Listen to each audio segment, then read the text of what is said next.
Alors, tout d'abord, merci beaucoup pour l'invitation de 100 degrés. Je suis vraiment très content d'être ici. Bon, tout ce qui est la ville, l'urbain, évidemment, ça me passionne. Bon, on l'a dit dans ma présentation, je suis architecte de formation. J'ai travaillé dans des bureaux pendant une courte période et par la suite, j'ai décidé de transférer dans les médias pour justement parler de développement urbain, d'architecture. Je me vois un peu, je le dis très humblement, mais j'essaie de me voir un peu comme un lobbyiste de la qualité architecturale et de l'urbanisme de qualité. Parce que, bon, on le sait, dans les médias, il y a des chroniqueurs pour tout, en politique, en sport, en culture, en environnement, en transport, mais il n'y en avait pas, ou très peu, du moins dans les médias généralistes, en matière de développement urbain et d'architecture au début des années 2000. Donc, moi, j'ai décidé de faire le transfert. Et oui, voilà, parfait. J'ai décidé de faire le transfert et aujourd'hui, donc, je suis à temps plein dans différents médias. Vous m'avez peut-être vu au Canal Savoir, j'avais un magazine qui s'appelait Archibranché, magazine télé. Je suis à Radio-Canada, beaucoup à la radio, un peu à la télé, téléjournal. J'étais venu visiter d'ailleurs votre région parce que je suis chroniqueur municipal, donc développement urbain, mais municipal aussi. Donc, j'étais venu durant la campagne électorale et je suis aussi sur la plateforme Collectif, qui est une plateforme de nouvelles en architecture au Québec. Je vous invite d'ailleurs à vous abonner à l'infolettre. Et je l'ai débuté peut-être la conférence aujourd'hui avec une petite anecdote parce que je suis allé justement il y a quelques mois faire une conférence un peu similaire aujourd'hui, quoique aujourd'hui c'est peut-être un peu plus pointu parce qu'on a quand même des gens, des spécialistes, mais j'étais allé faire une conférence dans un milieu, en fait dans un collège du style orientation de carrière et tout ça. C'était une conférence pour les jeunes sur l'architecture et on m'avait dit « Parle-nous de la ville, donne-nous des exemples, puis on va essayer d'intéresser les jeunes à travers ça au métier d'architecte et d'urbaniste. » Et c'était super intéressant parce que je leur avais posé la question au départ, quelle est l'une des plus grandes menaces pour l'avenir de notre planète et l'avenir de nos villes de façon générale? Puis évidemment, bon, on est parti dans toutes sortes de directions. Guerre nucléaire, quoique là, bon, il y a eu un sommet récemment. Alors, avec Donald Trump, on ne sait pas où ça peut aller. Oui, tout est réglé. Bon, ben, on l'espère. Avec Donald Trump, on ne sait jamais. On m'est arrivé avec des histoires de virus, de maladies. Je dis, c'est pas faux, c'est pas faux. Donc, CO2, pollution de l'air, toute la question environnementale qui peut être une menace pour la planète. Et finalement, il y a des gens qui sont arrivés, la mauvaise planification urbaine. Et là, j'étais très content qu'on m'arrive avec cette réponse-là parce que c'est un peu ce que je visais. Et écoutez, c'était tellement intéressant la conversation qu'on a eue après parce que justement, de voir des jeunes qui étaient conscients que leur ville était parfois mal conçue, qui manquait des trottoirs partout pour se rendre au dépanneur, pour se rendre finalement à l'école, qui me disaient essentiellement, moi je suis pris, il faut toujours que je prenne ma voiture, je suis à Laval, je suis à Longueuil, et surtout que là, on est en train de vivre un changement générationnel où il y en a en tout cas des jeunes qui sont beaucoup moins intéressés de nos jours à posséder une voiture. Donc pour eux, se déplacer dans la ville et vivre à une échelle plus humaine, c'était quelque chose d'un peu abstrait. Et vous savez, quand je posais la question au départ, quelle est l'une des pires menaces? Ça peut avoir l'air alarmiste et tout ça, mais j'exagère pas en disant ça, que la mauvaise planification urbaine, c'est effectivement une grande menace pour nos villes ces prochaines années parce que la mauvaise planification urbaine ou planification urbaine d'une autre époque, là, il y a eu d'autres philosophies avant aujourd'hui, a mené et dans certains cas mène toujours malheureusement à l'étalement urbain. On continue à bâtir des villes basées en grande partie souvent sur la voiture et c'est une roue qui tourne. Plus on s'étend, plus ça devient un cadeau empoisonné pour les futures générations parce qu'ils vont avoir un méchant fardeau pour payer toutes les infrastructures éventuellement. Déjà, on sent le poids. D'ailleurs, une image vaut 1000 mots. Je vous ai sorti un graphique. J'aurais aimé ça le trouver un exemple québécois, mais bon, je n'ai pas réussi à le trouver. Mais c'est un exemple américain. Il y a beaucoup de parallèles faciles à faire. Peut-être pas pour rien qu'on le trouve aussi. Peut-être, c'est une bonne remarque. C'est Lancaster, en Californie. C'est une ville, en fait, de 160 000 habitants. Et vous voyez ce qui est en bleu, les lignes en bleu qui montent, ça, c'est ce qui a été construit en pieds carrés en matière de route dans cette ville-là ces dernières années, de 1977 jusqu'à 2015.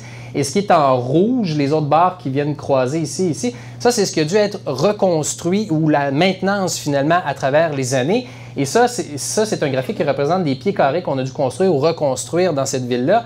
Mais là, si vous attachez à ces pieds carrés-là, évidemment, un coût, imaginez, on commence à comprendre le fardeau, c'est de façon quasiment exponentielle, les coûts augmentent, puis construire une route en 1977 et en 2015, évidemment, c'est pas le même coût. Donc, ça démontre un peu ce graphique-là en une image, le poids, le fardeau que ça peut représenter pour une ville de se reconstruire, de s'entretenir à travers le temps si on poursuit finalement l'étalement urbain. Et là, au-delà de ça, bon, bien évidemment, je ne vais pas rien vous apprendre aujourd'hui, une mauvaise planification. Oups, mon Dieu, le graphique, l'image embarque sur le texte, mais essentiellement, bon, évidemment, on est en train de vivre des situations d'obésité, de santé publique comme on n'a jamais vécu auparavant. On est toujours maintenant, moi-même, je vais donner mon exemple dans quelques instants, je viens de la banlieue, j'habite maintenant à Montréal, mais je viens de la banlieue, j'étais là pendant des années. Et ne serait-ce que pour aller chercher une pinte de lait au dépanneur, on était toujours finalement en voiture. Et évidemment, toutes ces conséquences-là aussi de la mauvaise planification urbaine mènent à un élément. You'll get to work, you'll never get to work on time. C'est évidemment, c'est un peu, bon, c'est une blague, d'ailleurs je la trouve très bonne, mais effectivement, il y a des études qui ont été réalisées, entre autres, dans la grande région de Montréal, ici, qui démontrent que la congestion routière menée par une mauvaise planification urbaine, c'est 2 milliards de dollars par année qu'on perd en activité économique, parce que pendant qu'on est en voiture, évidemment, bien, on ne consomme pas, on ne produit pas aussi au niveau du travail, donc c'est des pertes nettes pour notre société, etc., etc. Et je vous disais, donc, moi, je viens effectivement de Mont-Saint-Hilaire. Ça, c'est moi, à une certaine époque. Je ne pourrais pas vous dire j'avais quel âge là-dessus, mais essentiellement, j'étais destiné à faire de la radio. Vous voyez, j'avais, sans le savoir, je m'étais construit un micro et je faisais des émissions de radio à partir de ma chambre. Et je voulais vous montrer un peu, j'ai vécu une grande partie de ma vie à Mont-Saint-Hilaire, qui était pourtant réputée une ville comme étant une ville où la qualité de vie, près de la nature, tout ça règne. Mais ma ville ressemblait essentiellement à mon tapis d'auto quand j'étais jeune, c'est-à-dire une ville où les routes dominent et où finalement on a construit un peu en silo, c'est-à-dire que les quartiers résidentiels sont d'un côté dans un îlot, puis après ça on a l'îlot commercial un peu plus loin. Et d'ailleurs ça représente peut-être bien des villes, votre ville à vous, bien des villes au Québec. Et vous compreniez ma réalité, donc dans les années 90 et même début 2000. Ici c'était ma maison. Et le dépanneur, en fait, mon quartier résidentiel était un des derniers à l'est de Mont-Saint-Hilaire et la seule voie de sortie, la seule voie d'accès pour aller à l'épicerie, pour aller n'importe où, c'était la 116 qui était ici. Et là, l'épicerie était à peu près là. Et ça, c'était le dépanneur le plus près. Fait que juste pour vous donner une idée, vous sortez de n'importe quelle commission vous voulez faire, ne serait-ce qu'une pinte de lait au dépanneur, il fallait partir ici, descendre, s'en venir, monter jusque-là. Encore là, ça, c'est la 116. Et la 116, bien, ça ressemblait à ça. Pas de piste cyclable, pas de trottoir. En tant que parent, moi, j'aurais pas été rassuré que moi. Je trouvais ça drôle en cherchant mes images de voir un jeune qui se promène là. Parce que je me suis dit, moi, en tant que parent, j'aurais pas été rassuré de ça. Et donc, ça, c'était la réalité de la 116. Et sinon, l'autre option, ben, c'était de monter ici, de s'en aller là, de revenir ici, de redescendre là, de refaire un autre petit zigzag. Et hop, là, j'arrivais au dépanneur. Fait que je n'ai pas la mesure précise, le nombre de mètres, là, mais disons que c'était assez loin. Et ça, c'était, vous voyez, la gare. Quand je suis arrivé à l'université, j'ai dit, je vais prendre la gare. Regardez, la gare n'est pas très, très loin de chez moi. J'aurais facilement pu y aller à pied ou à vélo, mais il n'y avait aucune connexion piéton-cycliste pour se rendre à la gare. Il fallait prendre la voiture parce qu'ici, il y avait un fossé, un petit fossé. Donc, il fallait prendre finalement la voiture, aller là, descendre ici, tourner, revenir et hop, là, tu arrives à la gare. Donc, ça, c'est un peu le quotidien que j'ai vécu. Mais là, vous allez me dire, bon, ça, c'était dans les années 90. Ça a été planifié, en fait, le quartier dans les années 90. On fait mieux aujourd'hui. On s'est amélioré. Exemple des années 2000, que vous reconnaissez peut-être, qui, une vue à ce niveau-là, est quand même pas si mal. Hein? Quand on s'élève dans les airs, on a une toute autre réalité. Ça, c'est le 10-30 qui est à Brossard, qui me fait penser beaucoup à mon tapis d'auto, hein, où on a finalement des voies un peu partout. Les bâtiments sont complètement isolés, c'est du stationnement. Le stationnement prend plus de place en réalité que les bâtiments. N'importe quel employé qui vit dans ces commerces-là va aller dîner le midi. Quelle qualité de vie on a? Il n'y en a pas du tout, il n'y a pas d'espace vert. Il faut constamment traverser des stationnements pour se rendre d'un espace à l'autre. Et donc, l'échelle humaine et la sécurité, la convivialité n'est pas là du tout, du tout, du tout. Et vous regardez, on s'est dit, hey, on a construit une zone résidentielle. Regardez où on l'a construit, la zone résidentielle.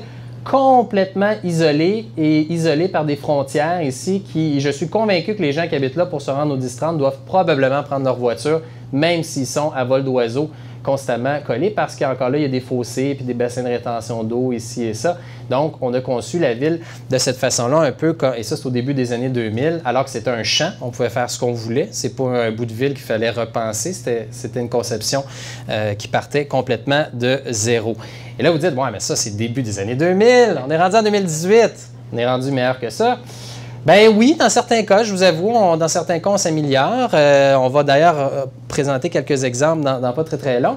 Mais essentiellement, on construit quand même encore des développements de ce type-là en 2018. Ça, vous voyez, c'est à Belleuil, le long de l'autoroute 20. On veut construire donc un autre centre de restaurant, divertissement. Il va y avoir quelques petits logements ici dans la section qu'on ne voit pas.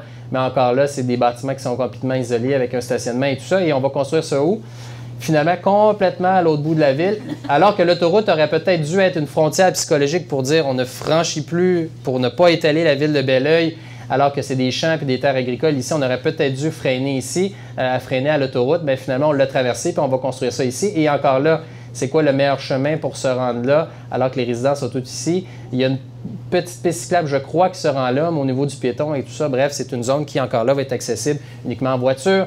Exemple de Québec qui a été très décrié récemment. Vous voyez encore maire de stationnement et on a essayé de faire passer ça pour un projet vert et écolo à côté du IKEA à Québec. Regardez les critiques que ça s'est mérité dans le soleil. On lit juste le début, là. Ça prend du culot, de la malhonnêteté intellectuelle ou une ignorance crasse pour accoler les mots vert et nature au projet de méga-centre commercial qu'on veut construire à côté du IKEA. Donc ça, c'est un autre exemple. Sainte-Julie. Sainte-Julie, c'est la rive sud de Montréal. On est en train de construire des pharmacies, centres dentaires. Moi, dans ma définition à moi, une pharmacie, c'est un commerce de proximité. Oui, il y a des petites résidences ici, mais regardez la carte plus loin. Les pharmacies sont ici dans le champ. On a quelques commerces, quelques résidences ici, comme je vous disais. Il y en a quelques petites maisons le long ici, mais la ville est là.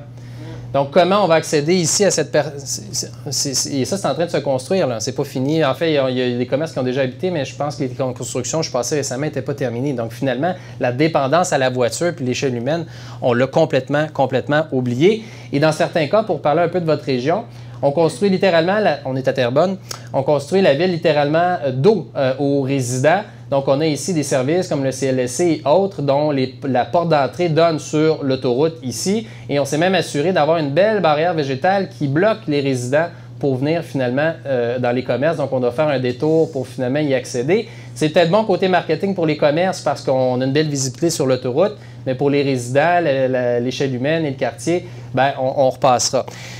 Alors, ça, c'est quelques exemples vite. Et là, j'arrive dans la présentation, dans la partie inspiration et dans la partie positive de ma présentation aujourd'hui. Je pense qu'on est en train de vivre quand même un retour du balancier, qu'on s'améliore de plus en plus. Il y a des exemples fort intéressants. Je vais vous en présenter quelques-uns qui s'en viennent parce que collectivement, vous avez vu au départ, le nom de la conférence, j'ai mis « Humaniser la ville » ou « l'art d'humaniser la ville ». Je pense que de plus en plus, on est rendu là et il y a une conscience qui se développe pour ramener l'humain, le citadin, au centre des décisions urbanistiques, dans les développements immobiliers, parce que c'est rendu une question de vitalité économique, de sécurité, de santé publique, de développement durable, mais surtout de qualité de vie, d'expérience de la ville au quotidien. De plus en plus, les familles recherchent quoi? Recherchent une qualité de vie dans leur ville. Et pensez simplement, quand vous allez en voyage, vous allez en Europe, vous allez à New York, vous allez à Paris, vous allez dans différents endroits où vous avez eu du plaisir à déambuler, à vous promener. Vous avez peut-être un souvenir de la Rabla en Barcelone qui vous vient en tête, du Highland à New York, de certains quartiers à Paris parce qu'il y avait une qualité architecturale, parce qu'il y avait une vitalité avec tous les petits commerces. Vous aviez des odeurs de pain, vous aviez des odeurs de fleurs et il y avait des belles terrasses aussi. Des belles terrasses. Pourquoi ça vous a autant marqué ces souvenirs-là dans ces quartiers-là? Parce que vous avez vécu une expérience, un moment agréable. Et c'est ce qu'il faut essayer de ramener dans nos villes de plus en plus, dans notre quotidien des villes québécoises, ces qualités urbaines qui nous font vivre finalement ce sentiment de plaisir, de bonheur d'habiter à un endroit précis. Mais pour ce faire, il faut ramener les villes donc à une échelle plus humaine. Et c'est quoi une échelle plus humaine? C'est évidemment, bon, c'est une expression qui a été beaucoup utilisée ces dernières années, qu'on utilise beaucoup. Moi-même, je l'utilise beaucoup et je vais l'utiliser dans ma conférence. Ça a été un peu galvaudé à certains égards. Je vais vous montrer un exemple qui est peut-être un peu caricatural. Vous allez peut-être rire, mais c'est celui de Walt Disney. Celui de Walt Disney, en fait, je pense que oui, c'est caricatural, mais on a beaucoup à apprendre de ce concept-là qui a été construit il y a quand même quelques décennies. Ça, c'est Magic Kingdom avec le château qui est ici juste au fond. Et pourquoi je vous donne cet exemple-là? Parce que la conception urbaine de Walt Disney a été conçue pour miser sur quoi? Sur l'émotion, sur le plaisir, sur l'échelle humaine. Et le but, évidemment, c'était de maximiser l'expérience du visiteur, le rendre heureux, le rendre bien dans son espace et s'assurer qu'il ait le goût de rester sur le site, qu'il ait le goût d'y dépenser. Et on a même piétonnisé dans ce cas-ci la ville, un peu comme Chicago, les réseaux souterrains, en fait, les voitures et tout ça, tout le réseau est souterrain, ce qui permet donc d'alimenter les commerces et tout ça. Et on a même déformé, je ne sais pas si vous saviez, mais la dimension des bâtiments avec cette notion d'échelle humaine. C'est-à-dire que le rez-de-chaussée est d'une hauteur normale, mais quand vous arrivez au 2e et au 3e étage, des fois c'est 5/6e ou 5/8e ou 6/8e d'une hauteur normale qu'on retrouverait dans un bâtiment parce qu'on veut que le visiteur, l'enfant entre autres, se sente plus grand dans son environnement et finalement se sente en contrôle dans l'espace et retrouve justement une échelle humaine. C'est caricatural comme exemple, mais je pense qu'il y a bien des choses à retenir de ça. Et plus sérieux, peut-être plus concrètement, je ne veux pas dire sérieusement, mais concrètement, si vous ne connaissez pas Jan Gehl, c'est un des papes de l'urbanisme à l'échelle humaine, à l'échelle internationale. Ce livre-là, pour moi, a été une révélation, une Bible pour créer justement, il étudie tous les aspects pour créer des expériences urbaines réussies dans nos villes. Et ça va en détail sur le positionnement des édifices dans nos villes, un peu comme les cas que je vous ai présentés au départ, jusqu'à la mixité évidemment des fonctions, de miser sur, au lieu d'avoir comme au 10-30 des résidences d'un côté, d'ailleurs si je reprends mon exemple, au lieu d'avoir des résidences d'un côté, puis une grosse voie de séparation, puis après ça des commerces, pourquoi est-ce qu'on n'a pas tout mis ça ensemble pour créer finalement, donner une âme au quartier, favoriser la mobilité, s'assurer d'avoir même pour les commerces un achalandage naturel. Les gens habitent juste en haut, peuvent descendre finalement et aller chercher un pain. Il y a une logique commerciale, urbaine et de développement durable lorsqu'on mixe justement les fonctions. Et Jan Gehl va assez loin aussi parce que il va même jusqu'à aborder la largeur, par exemple, d'une façade commerciale. C'est quoi la largeur idéale des édifices pour cette échelle humaine-là? Ça, c'est un exemple à Saint-Hyacinthe, dans le vieux Saint-Hyacinthe. Et donc, la largeur d'une façade additionnée au fait qu'on voit de l'activité à l'intérieur, additionnée à des terrasses, tout ça, améliore de beaucoup l'expérience humaine et le sentiment d'appartenance qu'on peut avoir, par exemple, pour une artère commerciale. Et donc, ça est beaucoup plus convivial qu'un exemple comme ici, où on a un trottoir et on est complètement un peu perdu dans l'espace, on frôle les voitures. Il y a même une voie ici que je ne comprends pas trop qui permet une espèce de voie de service d'un boulevard qui permet d'accéder au centre dentaire, je ne sais pas trop. Mais bref, les résidences sont en arrière et il y a une drôle de conception urbaine dans ce cas-ci. Et là, c'est encore à Terrebonne, je m'excuse s'il y a des gens de Terrebonne, je ne veux pas m'acharner sur vous, mais c'est l'exemple que j'ai trouvé pour illustrer les choses. Mais un des éléments qui m'a beaucoup touché dans le livre de Jan Gehl, c'est cette notion d'émotion qu'on ressent dans la ville. Évidemment, c'est une notion subjective. Ce qu'on ressent, je ressens quelque chose sur la rue commerciale à Saint-Hyacinthe. Vous n'avez peut-être pas, vous, le même sentiment que moi. Mais quand même, ce qui est intéressant, en fait, cette émotion qu'on ressent dans la ville est liée à deux facteurs quand même qui sont très concrets et très intéressants, la notion de densité et la notion de hauteur des édifices. Et un exemple concret par rapport au fait d'humaniser la ville, j'ai essayé de trouver des éléments d'actualité pour vraiment se rattacher à des exemples concrets. Là, on est à Longueuil, Pont-Jacques-Cartier, et on a donc la ville de Longueuil qui vient de sortir il y a quelques mois une vision d'avenir pour redévelopper un nouveau centre-ville autour du métro Longueuil. Et on veut densifier un peu ce secteur-là, mais densifier un autre secteur ici qui est complètement, c'est un site pas vacant, mais disons, il ne se passe pas grand-chose. Je pense que c'est des stationnements ou quelque chose comme ça. Est-ce que la nouvelle station de métro va arriver? Ça, c'est une autre histoire. Mais on veut redévelopper un quartier avec une promenade linéaire et tout ça. Et dans le pitch de l'ancienne mairesse de Longueuil, c'est un de ses legs d'ailleurs, Caroline Saint-Hilaire, avant de quitter, elle dit on veut un quartier à l'échelle humaine, un quartier avec une expérience, des commerces. On veut vraiment on veut créer un nouveau centre-ville, l'activité économique et tout ça. Puis il y a même eu une référence à Brooklyn. On veut le Brooklyn de Montréal. Mais je ne sais pas si vous êtes déjà allé à Brooklyn. Voici ce qu'on nous a proposé. Ça, c'est vue du sol. C'est cette partie-là, vue du sol. Moi, c'est plus Jersey City que Brooklyn, ça, personnellement. Brooklyn, c'est un quartier qui ressemble, disons, un peu plus à un plateau Mont-Royal, mais beaucoup plus dense, c'est-à-dire avec des bâtiments beaucoup plus à l'horizontale, une vitalité commerciale, des rues où on se promène beaucoup plus intéressantes. Là, c'est une série de tours qui vont créer des corridors de vent qui sont super impersonnels, qui sont déconnectés les unes des autres. Et ça, c'est supposé d'être donc un beau quartier à l'échelle humaine. Pour moi, en tout cas, ce n'est pas synonyme de qualité de vie et d'épanouissement. Et j'aurais de la difficulté à me voir vivre là-dedans et d'avoir une certaine qualité de vie, notamment en famille. Et un contre-exemple qui vient d'être développé, d'ailleurs, j'ai fait un article là-dessus à Radio-Canada avec une firme d'architecture qui s'appelle Atelier Braque, qui a dit, ben non, nous, on pourrait avoir exactement les mêmes objectifs que la ville de Longueuil, c'est-à-dire créer de l'activité économique, créer une vie culturelle, ramener des commerces, des logements, des bureaux, densifier le site. Et on a exactement la même densité que ce que je vous ai montré avant, mais à la place, on a fait une densité à l'horizontale pour justement avoir des bâtiments de 5, 6, 7, 8 étages maximum avec certains reculs. Ici, bon, c'est un petit peu plus haut, mais c'est comme une espèce d'entrée de ville. Et donc, on a des cours intérieurs un peu à l'européenne, un front finalement qui va longer le fleuve, des boutiques ici au rez-de-chaussée qui vont, donc il va vraiment avoir des parcs et tout ça. Ça, pour moi, c'est un exemple qui est beaucoup plus réussi. Vous voyez, il y a différentes façons d'avoir la même densité, c'est juste de la réfléchir différemment. On peut avoir une densité en hauteur comme ça de 76 logements par hectare.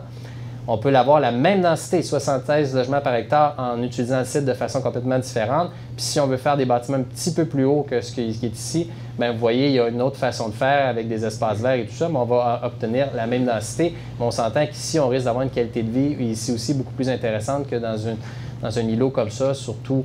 Puis encore là, je vous parlais des corridors de vent et tout ça. Bon, c'est un exemple que j'ai trouvé quand même fort intéressant. Par contre, c'est ça, j'ai mis les deux en comparaison. Lequel à main levée, si vous aviez le choix d'acheter une propriété, qui achèterait en haut? Qui achèterait en bas? Ah ben voilà. Et voilà. Pour la vue, en fait. Ah ben pour la vue, oui, ça, on a sûrement une belle vue. Quoique là, sur le bord de l'eau, la vue ne doit pas être désagréable non plus. En tout cas, bref.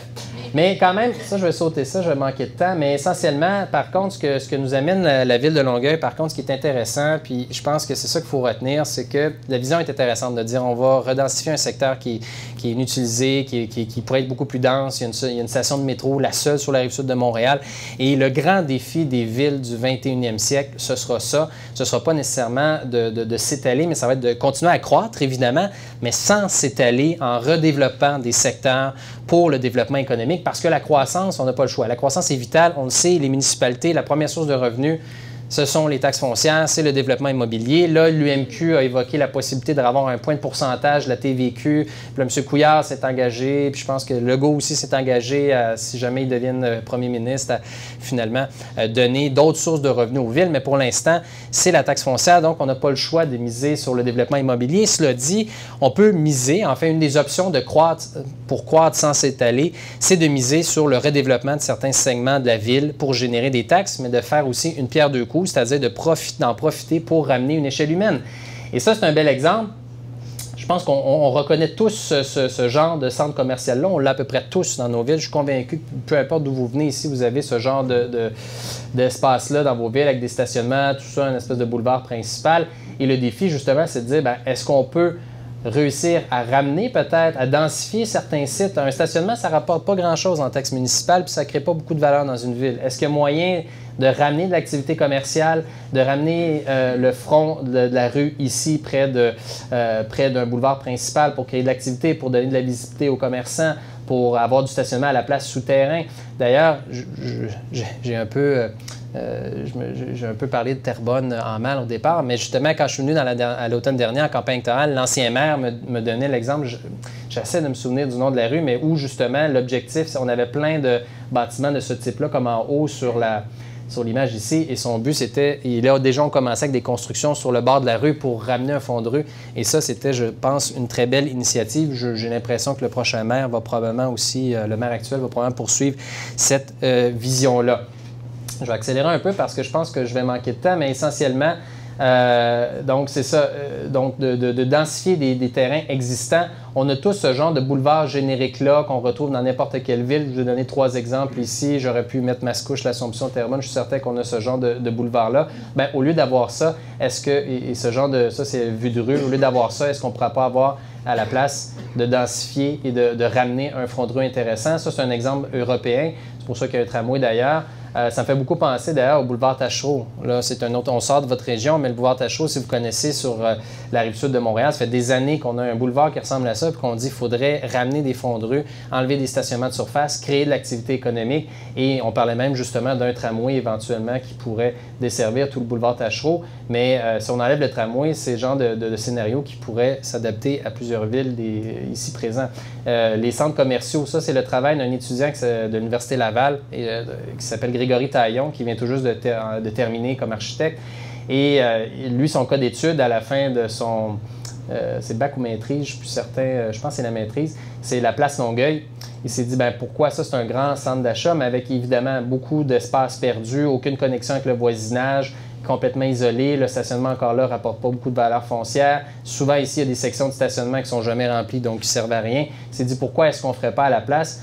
Et je trouve que c'est un beau cas d'étude, dire bien, pourquoi est-ce qu'on ne reconstruirait pas un front bâti pour ramener une échelle humaine dans ce quartier-là, au lieu d'avoir un truc, tu arrives ici, tu stationnes ta voiture, puis tu essaies de marcher dans un stationnement, puis bon, de te rendre jusqu'à la porte. Il dit, bien, pourquoi on n'amène pas des résidents pour créer de l'achalandage naturel, pour reconnecter avec le voisinage, peut-être des infrastructures publiques, des bibliothèques. Et donc, c'est un cas d'étude que j'ai trouvé quand même fort intéressant pour redévelopper certains terrains, finalement, qui, pour l'instant, ont une valeur, mais qui pourraient être beaucoup plus exploités. Et à ce chapitre aussi, parlant des centres commerciaux et ce genre de développement-là, c'est intéressant quand je vous parle de humaniser la ville et de ramener à une échelle humaine. C'est intéressant de voir l'évolution au niveau du privé ces dernières années. Ça, c'est le 10-30 encore une fois. Ça a été bâti on a commencé à bâtir ça en 2006 et déjà quelques années plus tard, on est arrivé avec la phase 2 du 10-30 et regardez comment ça a radicalement changé. C'est-à-dire que les stationnements, là, pour la plupart, en fait, il y a quelques petites rues pour tourner, mais tout ça est rendu souterrain. On a recréé des espaces publics où les gens peuvent se côtoyer. On mise de plus en plus sur l'expérience. D'ailleurs, ça, c'est le nouveau buzzword. Là, on le voit en immobilier, on le voit le Royal Mount, on le voit dans toutes sortes de projets où on dit l'expérience, c'est le nouveau buzzword du moment. Mais le privé, donc, n'a plus le choix de repenser son modèle en fonction de ces nouvelles réalités-là parce que le citoyen, le client, le consommateur veut maintenant plus que des bannières commerciales dans le milieu commercial, veut une expérience, veut pouvoir rester là, aller au restaurant, sortir, aller faire autre chose juste à côté, magasiner, puis finalement passer l'après-midi là. Et c'est une logique donc qu'on trouve dans les développements commerciaux, mais qui s'en vient aussi de plus en plus dans des développements mixtes. Là, on se trouve à Gatineau. Autre projet intéressant. Je suis désolé pour la qualité de l'image. J'aurais aimé avoir une meilleure... J'ai pas réussi à trouver meilleure que ça, mais on comprend un peu la volumétrie. Nouveau projet qu'on essaie de développer à Gatineau. Vous voyez comment c'est intéressant. Là, on a créé un front bâti ici au départ. On a misé sur la mixité des fonctions, donc commercial, résidentiel. Il y a peut-être aussi un petit peu d'espace à bureau, je pense, dans ce bâtiment-là. Place publique. Et l'argument de vente pour ce projet-là, regardez le nombre d'humains qu'on met sur les rendus 3D. Il y a quelques années, on ne voyait jamais autant d'humains. On voyait des voitures. On voyait un beau bloc là, en disant, regardez, avec des buzzwords super intéressants sur les affiches de promoteurs immobiliers, mais on avait très peu d'humains. On voyait souvent des voitures, des bords de rue. Et là, aujourd'hui, on mise beaucoup sur l'échelle humaine en disant, regardez la qualité de vie que vous allez pouvoir obtenir. Parce que nous, il va y avoir une âme dans le quartier qu'on essaie de vous vendre. À Brossard, autre développement qui est en train de se faire, le Solar Unicartier. Regardez encore le nombre de personnes qu'on a mis dans les rendus 3D. Je trouve que c'est très révélateur de la mentalité qui est en train de se développer, même au niveau du privé.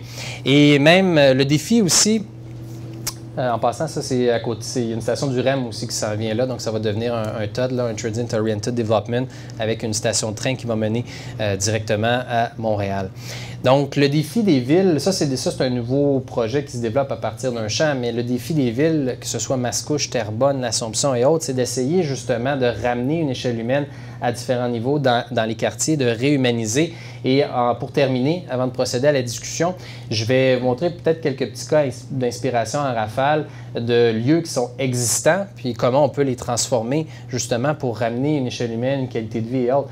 Et ça, c'est dans un quartier du Grand Seattle, donc on n'est pas au centre-ville, mais on est sur la rue Belle dans un secteur. Ça, c'est le avant où on avait une rue finalement qui était quand même pas si mal parce qu'il y avait des arbres et tout ça.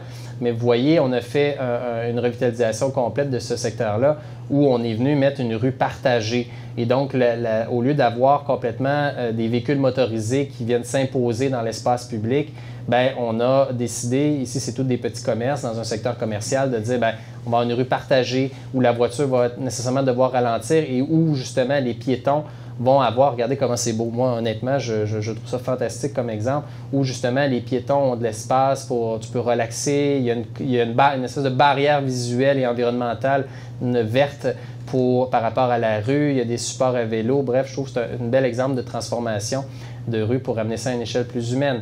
Et là, je me suis dit, bien, est-ce qu'on peut appliquer un modèle de ce type-là à une ville comme, on était Joliette ici, Joliette avec la rue Notre-Dame, je regardais un peu ça, puis juste à regarder la photo, j'ai chaud, je me dis, il y a tellement peu de verdure, c'est tellement minéral, c'est assez austère, malgré le fait qu'il y a une belle trame commerciale. L'été, il doit faire chaud sur cette terrasse-là, pas mal. Et je regarde juste l'espace ici que vous arrivez 2 poussettes face à face, c'est fini, vous ne pouvez plus passer.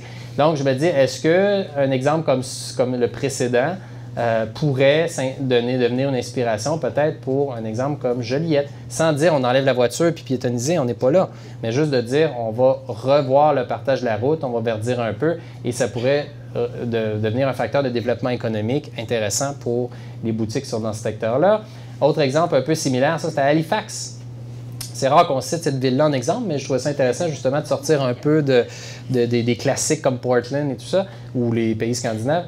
Et donc, on avait un peu, ça ressemble un peu les mêmes problématiques que la rue précédente, c'est-à-dire qu'on avait une présence de véhicules très importante. Les terrasses étaient tellement importantes qu'il n'y a plus de place pour les piétons, on doit marcher dans la rue. Et donc, finalement, ce qu'on a fait, c'est des projets pilotes pour dire, bien, est-ce qu'on pourrait revoir un peu le partage de la rue, que les voitures, dans certains cas, puissent passer ou pas, mais qu'au moins, ils soient pas on leur donne l'impression qu'ils ne sont pas nécessairement les bienvenus, qu'ils doivent ralentir, que le piéton, le cycliste doit avoir finalement une place. Et suite à ce projet pilote-là, bien, on est arrivé avec une version permanente où la voiture a encore sa place, mais où finalement, vous voyez, on a humanisé l'espace pour des terrasses, pour des restaurants, pour un développement économique intéressant des commerces qui sont là. Et finalement, on arrive avec un espace comme ça qui vient d'ailleurs d'être voté comme la meilleure transformation de rue en Amérique du Nord de l'année 2017 selon le Street US Blog.